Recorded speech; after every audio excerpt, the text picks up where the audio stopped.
Bismillahirrahmanirrahim. Assalamualaikum warahmatullahi wabarakatuh. Alhamdulillah rabbil alamin wa bihi nasta'in wa ala umuri dunya waddin. Wassalatu wassalamu ala asrafil anbiya'i wal mursalin wa ala alihi wa sahbihi ajmain amma ba'du.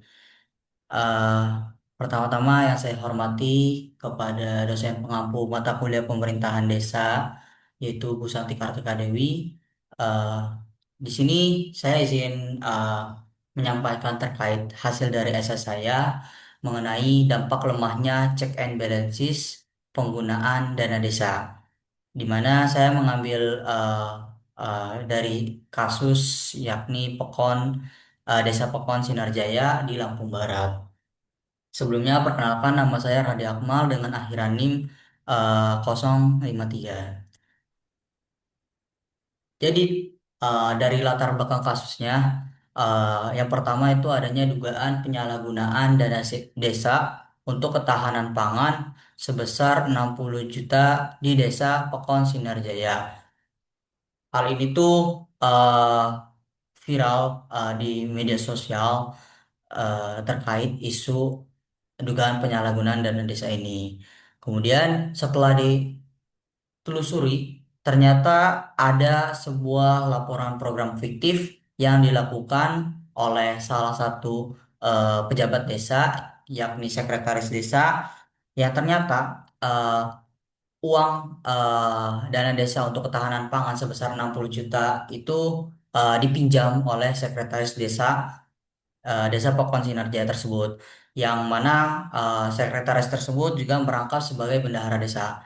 Eh, Kemudian BPD dan masyarakat desa juga kurang berperan aktif dalam hal pengawasan yang ada di desa tersebut. Dan hal ini tuh menunjukkan bahwasannya sistem check and balances yang ada pada tingkat desa itu masih sangat lemah, mau itu di desa Pekon Sinarjaya ataupun di desa-desa lainnya yang ada di Indonesia itu sendiri. Nah,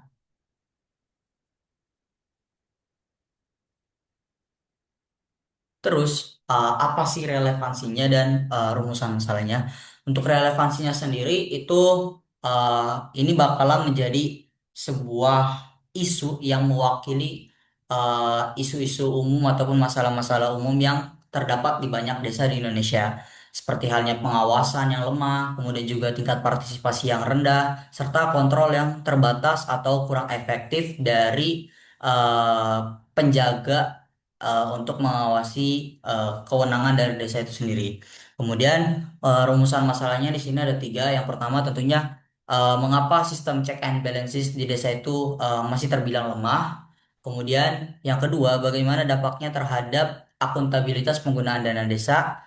Serta yang ketiga, apa langkah untuk memperkuat transparansi dan partisipasi itu sendiri.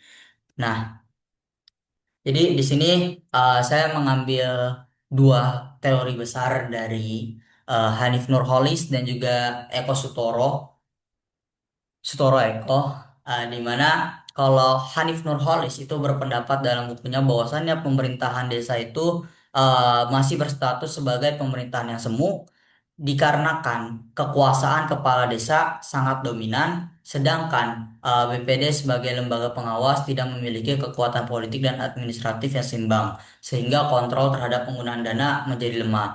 Dan yang sebenarnya dianggap pemerintahan semu tuh desa kerap kali hanya sebagai perpanjangan tangan dari pemerintahan yang di atas. Jadi desa itu hanya menjalankan kebijakan, bukan membuat kebijakan. Nah, kalau konsepan dari Sutoro Eko itu ada konsep desa hybrid atau membangun desa, di mana Eko tuh menekankan pentingnya musyawarah dan partisipasi warga dalam setiap proses pemerintahan.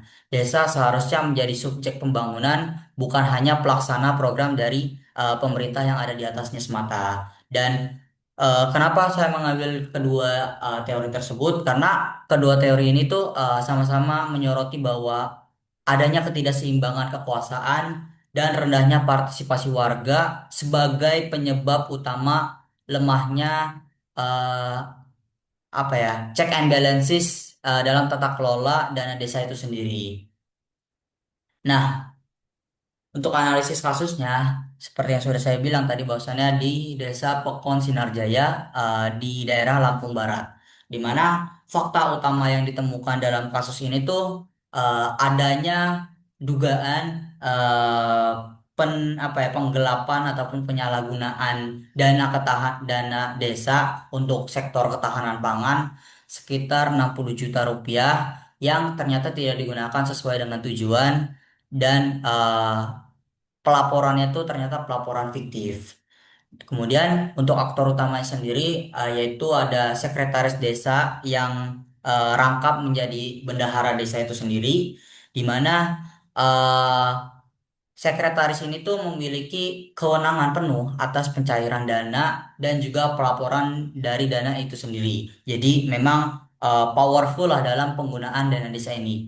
Kemudian untuk aktor pasifnya itu ada dari Balai Permusyawaratan Desa atau Badan Permusyawaratan Desa di mana dan juga masyarakat. Kenapa? Karena em, mereka itu tidak menjalankan fungsi pengawasan yang sebenarnya dimiliki oleh mereka ataupun potensi dari mereka tuh untuk mengawasi kebijakan yang dijalankan oleh desa. Akan tetapi hal tersebut tidak digunakan akibat karena keterbatasan dari kapasitas ataupun budaya birokratis yang mungkin saja tidak disediakan sarananya ataupun mereka takut terhadap kepemimpinan dari kepala desa itu sendiri. Nah, kemudian untuk dinamika kasusnya, tentunya uh, yang membuat tercengang ya terkait analisis ini yaitu audit itu baru dilakukan setelah kasus ini tuh mencuat di media, mau itu di media online ataupun media sosial, baru ada pelaksanaan audit. Dan hal ini tuh menunjukkan bahwasannya pengawasan internal itu nggak berjalan otomatis dan juga nggak sistem audit itu nggak bakal berjalan kalau nggak viral. Jadi no viral no justice itu benar-benar terjadi dalam uh, kasus ini. Kemudian untuk makna analisisnya tentunya kasus ini tuh memperkuat teori yang sudah disebutkan sebelumnya, baik itu dari terutama dari Nurholis bahwasannya desa itu masih menghadapi kesenjangan antara aturan dan juga praktik, di mana sistem pengawasan hanya bersifat administratif, bukan berbasis partisipasi dari warga itu sendiri untuk mengawasi jalannya pemerintahan.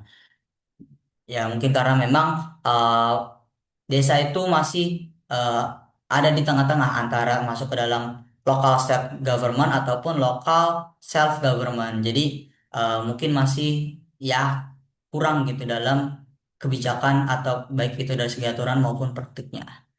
Nah, untuk rekomendasinya sendiri, kalau di sini setelah saya menganalisis, saya memberikan rekomendasi terkait 5 hal. Yang pertama tentunya memperkuat posisi dan juga fungsi dari BPD itu sendiri agar BPD itu bisa mandiri dalam mengawasi jalannya pemerintahan desa secara aktif dan juga efektif. Karena dengan BPD yang baik tentunya akan mengawasi pemerintahan desa yang baik pula.